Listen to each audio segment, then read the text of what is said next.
All right, I'm on the phone with Duane Crawford, the head football coach of the Ellsworth Eagles. And, Coach, the week before opening kickoff of the regular season is not the time to get sick, but there we have it. You are sick.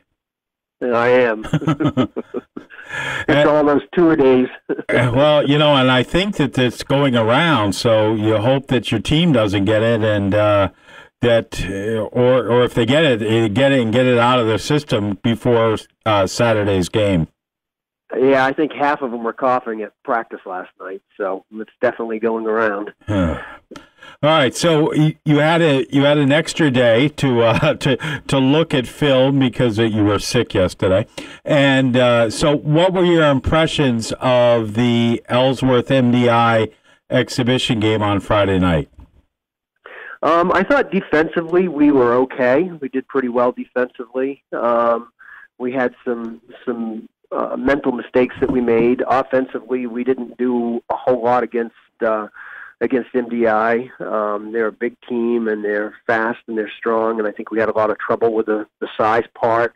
We were a little slow getting off the ball and didn't get to places we needed to be. So, but that's pretty typical preseason. So, offense kind of lags behind defense a little bit and struggles a little bit more, and it's things that we can definitely clean up. It's just fundamental errors and getting kids where they need to be and sustaining blocks longer and making better quarterbacks, making quicker and better reads, and so all things that we actually started working on last night. So it's hard because all of a sudden you are facing a bigger team. You're facing a full contact for really the second time of the season. I mean, you had it in your controlled game, but that was very controlled.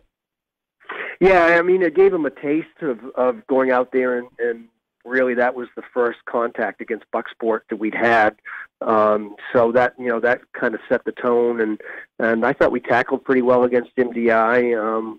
We did a lot of things fairly well. We had a couple of kids that were banged up that didn't play as much as I wanted them to, but overall I thought,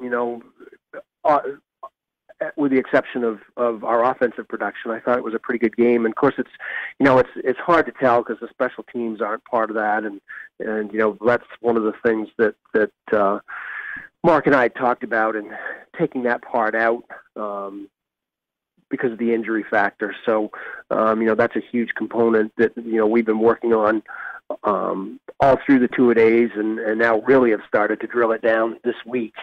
And this extra 2 days of practice makes a huge difference for us. We can get a lot more stuff in, and so. I thought that your punter, and I am sorry, I can't remember his name. I thought he did well. Yeah, I thought he did well punting. Yeah, he's kicking the ball really well, and last year we didn't have anybody to kick extra points. This year we do, so now we're just working on the kickoff game, trying to figure out who we're going to use on that and who can kick the ball the best down the field. And in the past our kickoffs have been all squibs because we haven't had a great kicker, anyone that can kick it deep, and you don't want to kick it short and give their best players a running shot at it and a full head of steam to get up the field. So. We're still working on that aspect. But if you can squib a kick and have it, with them take over at the 30 or 35, that's far better than them breaking a tackle and going right to all the way. Exactly, yeah. And then the kick special teams is tough. You try to get some kids in and get some of your other players out.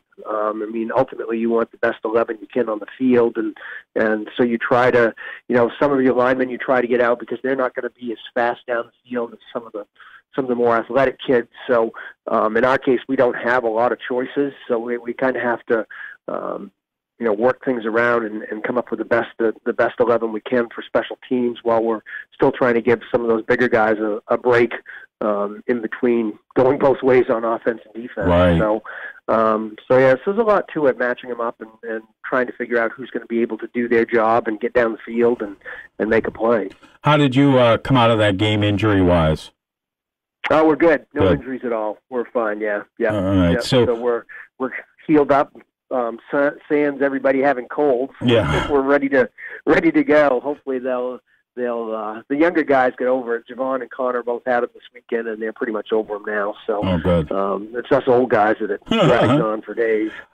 So what do you work on this week? I mean, obviously special teams and.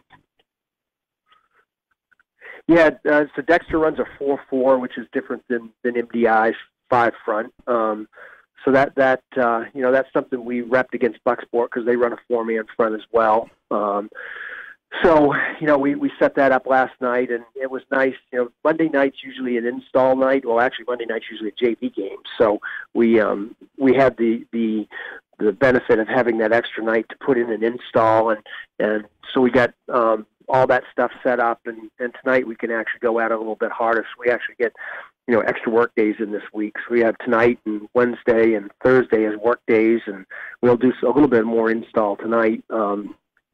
But we just walk through the offense, walk through the defense based on their offensive schemes, defensive schemes last night, and then worked on special teams. So tonight we'll go a little bit harder and continue to break that down and just work towards Saturday. All right, and Saturday, of course, 1:00 in Dexter against the Dexter Tigers. Yes, yep. All right. All right, Coach, we'll talk to you on Friday and recuperate, get better, and we look forward to chatting with you on Friday afternoon. Thanks, Chris.